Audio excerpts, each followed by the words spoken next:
G'day, I'm Tim Cox, the host of the morning show on ABC Local Radio here in Tasmania. The balloon's finally gone up and we have an election date.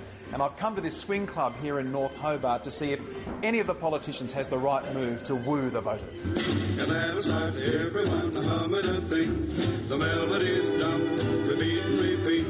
You think the new Prime Minister, Julia Gillard, with less than a month in the job, is ready to roll for re-election? I think she's pretty ready. I mean, she's had a long time to think about this and stuff, so I think, yeah, she'll do a good job. I think she's probably trying to please too many people. I think she's listening too much to the opinion polls and sort of chopping and changing a bit.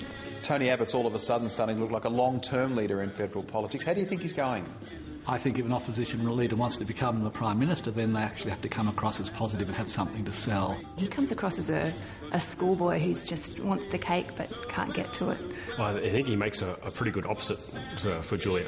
I mean, Tony's very, very far right, so that's going to appeal to the entire section of Australian politics, the public that don't agree with Julia Gillard. So.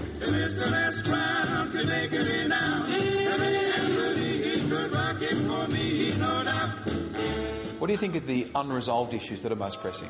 To me, definitely it's the climate change policy. I don't think as a country we're doing anywhere near enough to address that. What's happened to the debate about the health system? Where's that gone?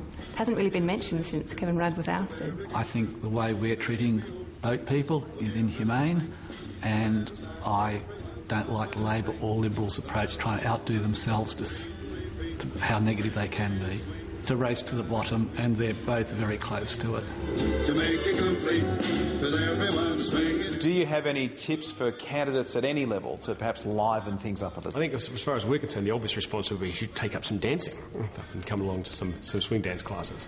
I reckon there should be a dance-off between Julia Gillard and Tony Abbott. Who'd win? Who'd win the dance-off? Well, it might depend on the style of dance they choose. Well, name one for each. I reckon Tony Abbott could try some crumping. Is that dancing? Kind of hip-hop dancing. Like extreme hip-hop. Yeah.